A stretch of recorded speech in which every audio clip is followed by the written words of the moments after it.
Despite what the title says, you cannot actually actor-proof a script. Theater is a very collaborative art form, and actors bring everything they've got with them when they interpret a character. They bring their background, their experiences, their talents, their skills, their brilliance, as well as all of their own flaws and drawbacks as well.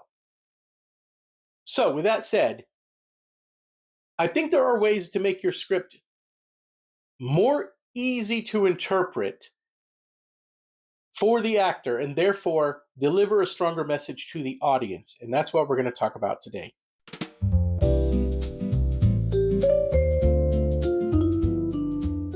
Hi, if you're new to my channel, my name is Brad. I'm a theater artist and visual artist based in North Texas. Anyway, I specialize in solo performance, directing for the stage, and playwriting. In particular, the playwriting thing is what we're going to talk about today. So, let's get started. Number one, give every character a clear objective. So, if you're coming from the writing side rather than the performance side, and you've become a playwright, here's a little insight. Actors don't read scripts the same way playwrights write scripts. Playwrights write scripts and they're in charge of like the whole world of it, the whole story, all of the characters, the theme, the rhythm, the motifs, everything. Actors pick up the script and they do read it through one time, maybe twice, to get the full picture of what the play is trying to say, and then they quickly center in on what they are doing in the script. What character are they playing, and what does that character want? What's their objective?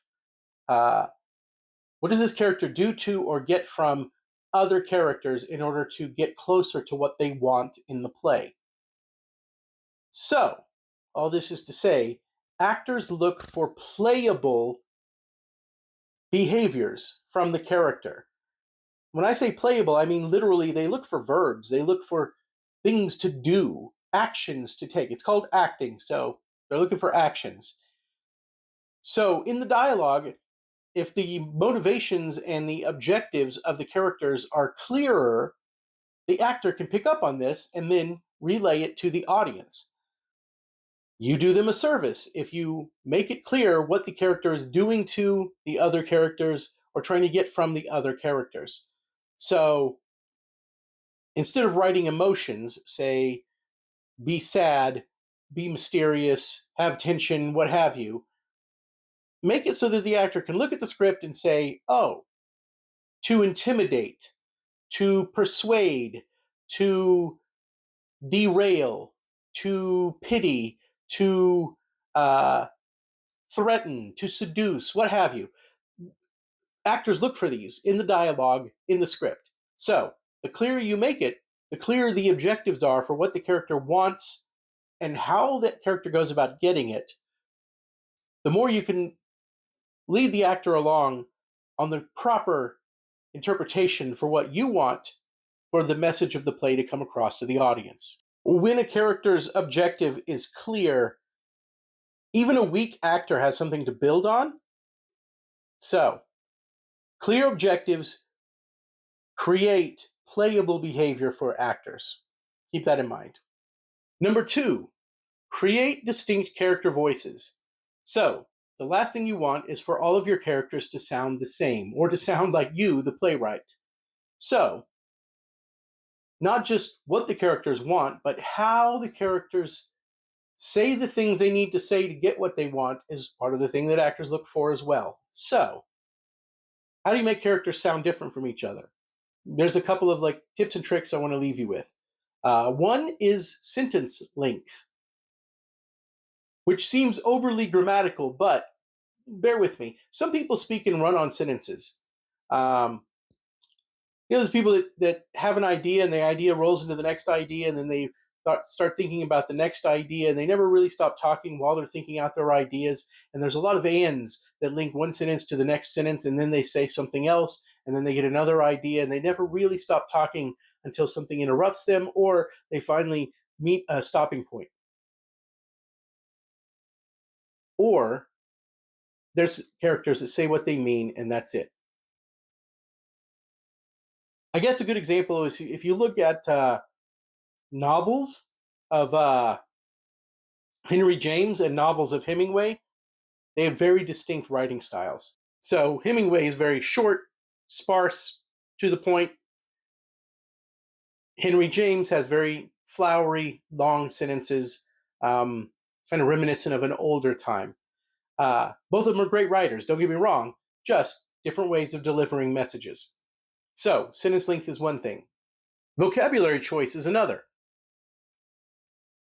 Some people in real life have very extensive vocabularies.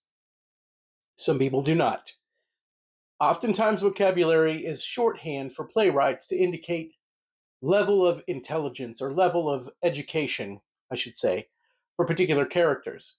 So, if the character has a very extensive vocabulary, all the better, especially if you're trying to make that character seem higher status. It's not always surefire because there's a trap there. Years ago, this happened to me. I wrote a character with a very extensive vocabulary, and I looked up a bunch of words, and I thought I'd done a great job. And then at the first couple of read-throughs, the audience themselves, just a general audience, could not understand what was happening because they didn't understand the vocabulary choices. This did not help my play. I had to have another character stop the first character in some instances and say, wait a second, what does that mean? And then just tone back a lot of the vocabulary that would lose kind of general audiences. So just there's a little fun anecdote about that right there. But vocabulary choice, definitely. If the character uses a lot of slang, a lot of like internet lingo, based on occupation, some people use very distinct vocabulary. So, like politicians speak differently than accountants, doctors speak differently than, say, construction workers, because their particular jobs necessitate very specific lingo, the very specific words that have to do with that occupation. So, vocabulary is another way. Emotional openness. Is the character very sincere or are they very guarded in how they speak? Do they not say what they're feeling? Or do they say what they're feeling? They wear their emotions on their sleeves, so to speak. Sense of humor is a good thing to pay attention to. Some people have absolutely no senses of humor. Some people have very short fuses before they lose their sense of humor. Some people are easily offended. So, because this happens in real life, it happens on the stage too. Characters are like this as well. Even if a character does have a very good sense of humor, how is that displayed? Some people tell silly puns and dad jokes. Some people state the obvious. Some people make snide little comments or are very snarky. Some people have very dry, urbane wit. You know, like if you pick up a No Coward play or an Oscar Wilde play, uh, it's not ha ha ha. It's sneak in a good line, sneak in a good line. So, sense of humor is a good thing to pay attention to. And last, just a quick mention, formality. Some characters are very formal, depending on what the setting is in the play in particular, but some people are not formal. No matter what situation you put them in, they're not formal. So characters are not formal sometimes, even though they need to be sometimes. That also makes a point. If your character is aristocratic or very well educated, if they have a great deal of confidence or background in a certain area, they might speak very formally. A lot of times people speak very formally before they get to know another person. Um, some people are just very informal. Oh, if your character is in the military, military people often speak very formally when superiors are around. Because on the other hand, they can be the most foul-mouthed, complaining group of people as well. Uh, if you have particular people that do particular jobs, there might be a formality to it. How a doctor treats a patient, how a therapist treats a patient, how a teacher might address parents at a PTA meeting. So keep this in mind. Formality also counts. And it also makes a point if the character is not formal, if they're very casual with their speech, if they call everybody bro or man or what have you, that also says something. So, bunch of tips and tricks.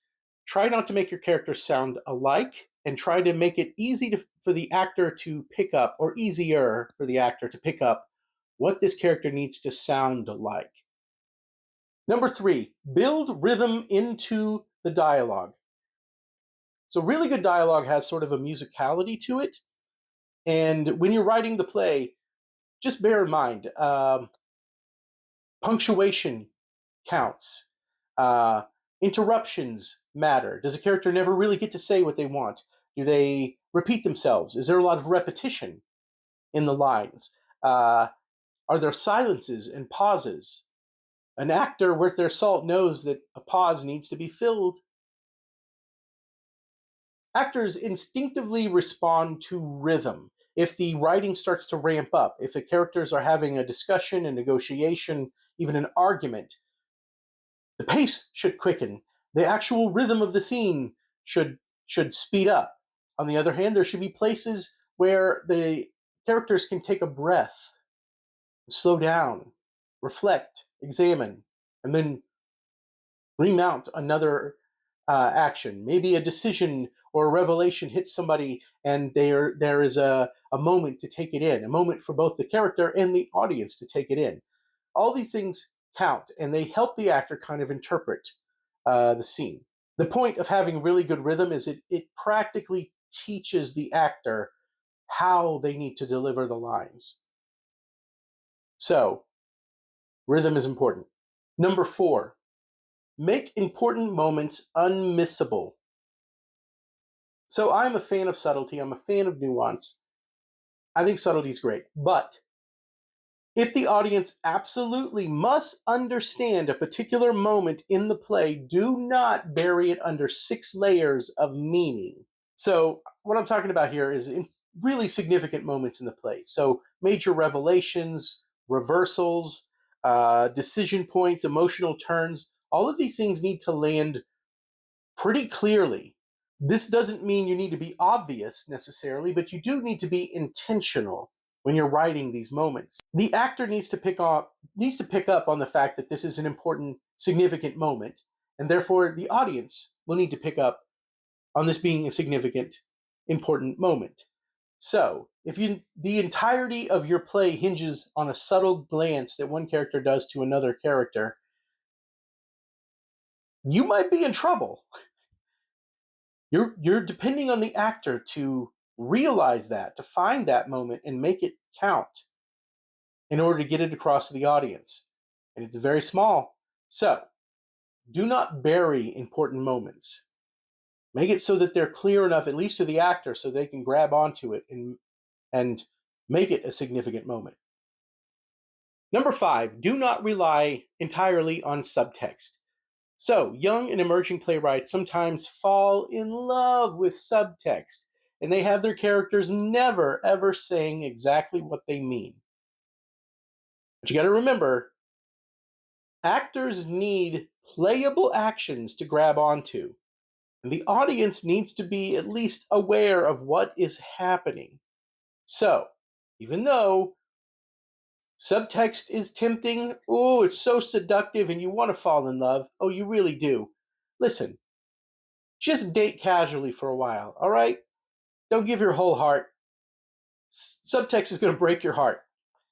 Don't give all over, you know? Like a box of candy and a nice card, some flowers at Valentine's Day, but do not fall in love with subtext. All right, stretch that metaphor as long as I'm going to. Anyway, subtext works great if what is happening on the surface is a clear action. And what I mean by this is subtext is great when characters are flirting or negotiating or defending themselves from each other or attacking. These kind of situations, that action is very clear, and then you can add subtext to it or work with subtext to make that point even clearer. So bear that in mind. Subtext is great, but do not rely on it.